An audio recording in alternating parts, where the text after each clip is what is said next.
चंद्रां हिरण्मयीं लक्ष्मीं जातवेदो ममावह ज्योतिप्रज्वलनताग्रहो लपगामिनीं यस्यां हिरण्यमिन्दिरेयाश्वं पुरुषाणहम् अश्वपूर्वां बलमध्यां हस्तिनाथप्रबोधिनीं श्रियं देवीमुपगामिनीं कातोस्मिता विरण्यज्वालन्तीं तत्तां तर्पयन्तीं पद्मे सदा त्वामयोगक्वये श्रियम्।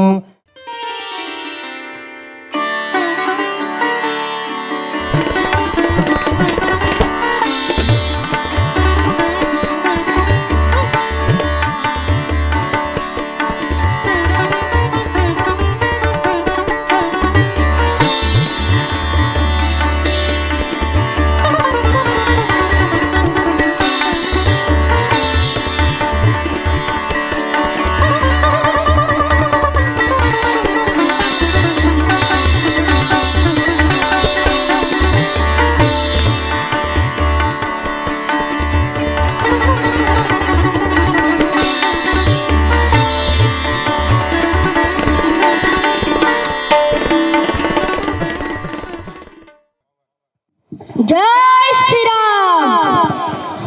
श्री राम राम रामेति रमे रामे मनोरमे सहस्रनाम तत्तुल्यं రామనామ వరానమే। ఇక్కడికి విచ్చేసిన పెద్దలందరికీ నా హృదయపూర్వక నమస్కారాలు తెలియజేసుకుంటున్నాను। నా పేరు పవన్ రుత్విక్, నేను 4వ తరగతి చదువుతున్నాను।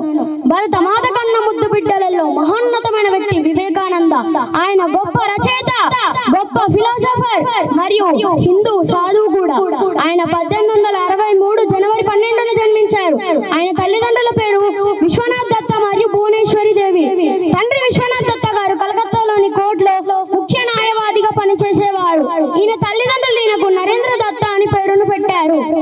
నరేంద్రుడి బాల్యంలో ఎంతో అల్లారు ముద్దుగా పెరిగాడు మరియు అల్లరి పిల్లవాడు మొండివాడిగా పెరిగాడు।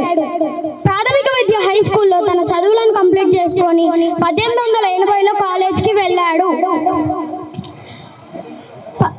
1884లో ఆయన PA పూర్తి చేసుకున్నారు। ఆ సమయంలోనే తన తండ్రి మరణించడం వలన ఆయన ఉపాధ్యాయులుగా పనిచేస్తూ లాని చదివాడు। ఆయన ఒక పెద్ద గొప్ప పర్సన్। ఆయన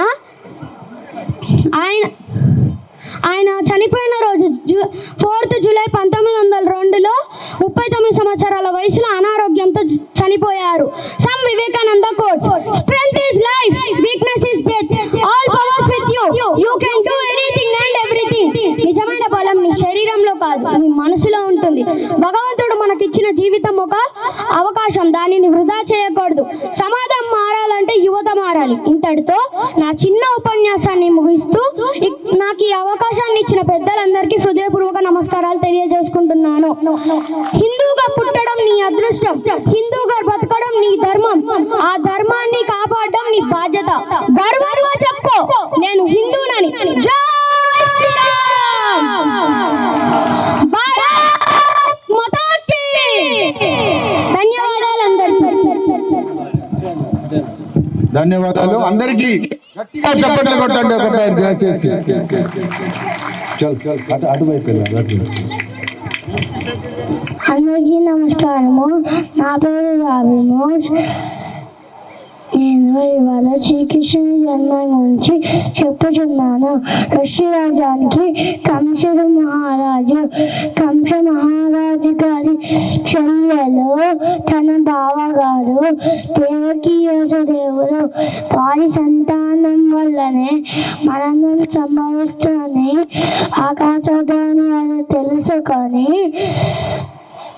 దేవకీ వసుదేవుని బంధించి శిలశాలలో వేశారు।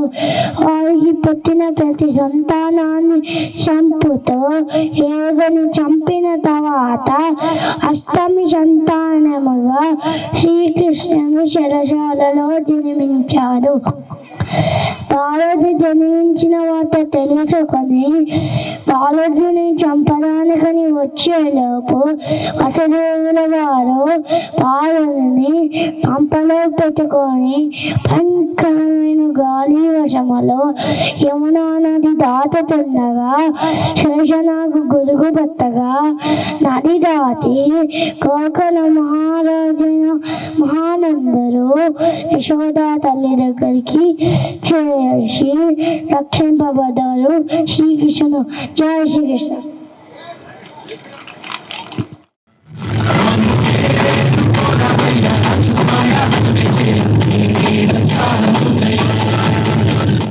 Are channel CO Shrimati Navata madam గారు ప్రసంగిస్తారు. వారి గురించి సంక్షిప్తంగా రిషిక చెప్తుంది. Journalist Navata, founder and CEO of Our Voice Group of Channels. Our Voice అనే యూట్యూబ్ ఛానల్ని ప్రారంభించారు.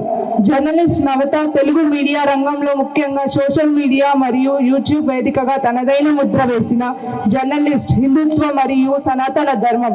ఇటీవల కాలంలో సనాతన ధర్మం మరియు హిందుత్వ అంశాలపై ఆమె చేసే ప్రసంగాలు, చర్చలు సోషల్ మీడియాలో బాగా వైరల్ అయ్యాయి. నేను నవత గారు కేవలం ఒక జర్నలిస్ట్ మాత్రమే కాదు, ఒక సోషల్ మీడియా ఇన్ఫ్లుయెన్సర్. ఆమె చేసే ప్రతి వీడియో వేల నుండి లక్షల వ్యూస్ వస్తున్నాయి.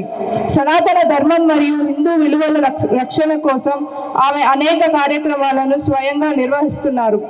దేశం కోసం, ధర్మం కోసం ఇది ఆమె నిరంతరం నిర్వహించే ఒక నినాదం లాంటి కార్యక్రమం. ఇందులో ఆమె హిందూ ధర్మంపై జరిగే దాడులను ఎండగడుతుంటారు. యువతకు స్ఫూర్తి, భారతీయ చరిత్రను, మన సంస్కృతిని నేటి తరానికి అందించాలనే లక్ష్యంతో ఆమె అనేక వీడియోలు చేస్తున్నారు. ఒక 2-3 ఛానళ్ళు నడిపిస్తున్నారు. దయచేసి దాంట్లో అంతా మన హిందూ ధర్మం గురించి ఉంటుంది. ఆమె ఒక్కరే తపన పడితే కాదు, మనం అందరం కూడా ఆమె అడుగుజాడల్లో నడిచి మన లక్ష్యాలు సాధించేందుకు ఈ ఛానళ్ళు ఎంతో ఉపయోగపడతాయి. R voice, R political, R Sanskriti, ఈ 3 ఛానళ్ళల్లో మీరందరూ దయచేసి జాయిన్ కాండి. మన ధర్మం గురించి, మన సంస్కృతి గురించి, మన బాగోగుల గురించి, మన భవిష్యత్తు గురించి, మన హిందూ ధర్మం గురించి దాంట్లో సబ్స్క్రైబ్ చేసుకోండి. దయచేసి సబ్స్క్రైబ్ చేసుకోండి. R voice, R political, R Sanskriti గుర్తుపెట్టుకోండి. వీటి అన్నిటి కూడా మన ఇంట్లో వాతావరణం కూడా, మన పిల్లల యొక్క మేధా సంపత్తి కూడా తప్పకుండా పెరుగుతుంది. మీరు గమనించండి, ప్రాక్టీస్ చేయండి. మనం అందరం తెలుసు, ఈ మధ్యలో కొత్తగా లవ్ జిహాదీలు అనే సంఘటనలు జరుగుతున్నాయి. మన పిల్లలు కూడా జాగ్రత్తతో ఉంటారు. కాబట్టి అవన్నీ అవాయిడ్ కావాలంటే మన హిందూ సమాజానికి సంబంధించిన ఛానళ్ళు, ఇప్పుడు నేను ఇంతకుముందు రాకా సుధాకర్ గారి గురించి చెప్పినప్పుడు రాకాలోకం అని ఉంది. దాంట్లో కూడా చాలా డెప్త్గా మన సమాజము, మన ధర్మము, మనం ఏదో ఎంతమంది దాడి చేశారు, మనం ఎంతకు వివక్షకు గురయ్యాము, ఆ విషయాలు ఉంటాయి. ఈ 3 ఛానల్లో మన ధర్మానికి, మన సంస్కృతికి, అలాగే మనం పొలిటికల్గా ఎట్లా పోతున్నాం, మనం ఎట్లా స్టెప్ వేస్తున్నాం, మనం మంచి మేడం కూడా ఈ విషయంలో 2 మాటలు మాట్లాడాల్సిందిగా కోరు. అందరికీ ఏం లేదండి, లవ్ జిహాద్ గురించి ఒక 2 మాటలు చెప్పమని చెప్పారు. మమ్మీ డాడీ వదిలిపెట్టి అమ్మా నాన్న అని పిలిపించండి. ఆటోమేటిక్గా ఆప్యాయంగా పిల్లలు మీకు దగ్గర అవుతారు. బయట వాళ్ళు చెప్పే మాటలకు మోసపోరు. మనం నేర్పిస్తున్న సంస్కృతే వాళ్ళని ఎటు అడుగు వేయాలి అనేది నేర్పిస్తుంది. కాబట్టి మన సంస్కృతి నేర్పిస్తూ అమ్మా నాన్న, అన్నయ్య, అక్కయ్య, చెల్లి ఇలాంటి మాటలు పిల్లలకు నేర్పిస్తూ ఉంటే ఖచ్చితంగా పరాయి వాళ్ళు చెప్పే మాయ మాటలో పడకుండా ఉంటారు. అండ్ ఆడపిల్లలు తస్మత్ జాగ్రత్త. ఆడపిల్లలే కాదు, అబ్బాయిలు కూడా నిస్వార్థంగా మీ మీద ప్రేమ చూపించగలిగే ఏకైక వ్యక్తులు, శక్తులు 2 అమ్మా నాన్న. వీళ్ళు తప్ప నిస్వార్థంగా మిమ్మల్ని ఎవ్వరూ ప్రేమించరు. కాబట్టి ఎవరైనా నిస్వార్థంగా మిమ్మల్ని ప్రేమిస్తున్నామన్నా, మీకోసం మతం మారతామన్నా, మీకోసం తన జీవితాన్ని త్యాగం చేస్తామన్నా నమ్మకండి. ఎందుకంటే ఒక్కసారి కళ్ళు మూసుకొని 5 నిమిషాలు ఆలోచించండి, ఇప్పటి వరకు మీకోసం జీవితం త్యాగం చేసింది ఎవ్వరు అని.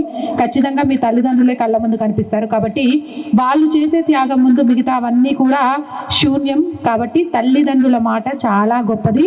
అండ్ తల్లిదండ్రులు కూడా పిల్లల పిల్లలతో టైం స్పెండ్ చేయండి. కనీసం వారంలో ఒక్కరోజైనా వాళ్ళు పడుతున్న ఇబ్బందులు ఏంటి, వాళ్ళు సోషల్ మీడియాలో ఎలాంటి వాళ్ళతో స్నేహం చేస్తున్నారు, అండ్ వాళ్ళు ఏమైనా నర్వస్ ఫీల్ అవుతున్నారా, ఏదైనా మీతో చెప్పుకోలేకపోతున్నారా, ఇలాంటివన్నీ గమనిస్తూ ఉండండి. గమనించడం వల్ల పిల్లలు పడే ఇబ్బందులు ఏంటి, వాళ్ళు చెప్పుకోలేకుండా రేపు చెడుదారిలో వెళ్ళడానికి కారణాలు ఏంటని ముందుగానే పసిగట్టొచ్చు. ఇంత మాత్రమే చెప్పదలుచుకున్నానండి. Thank you so much. నమస్తే.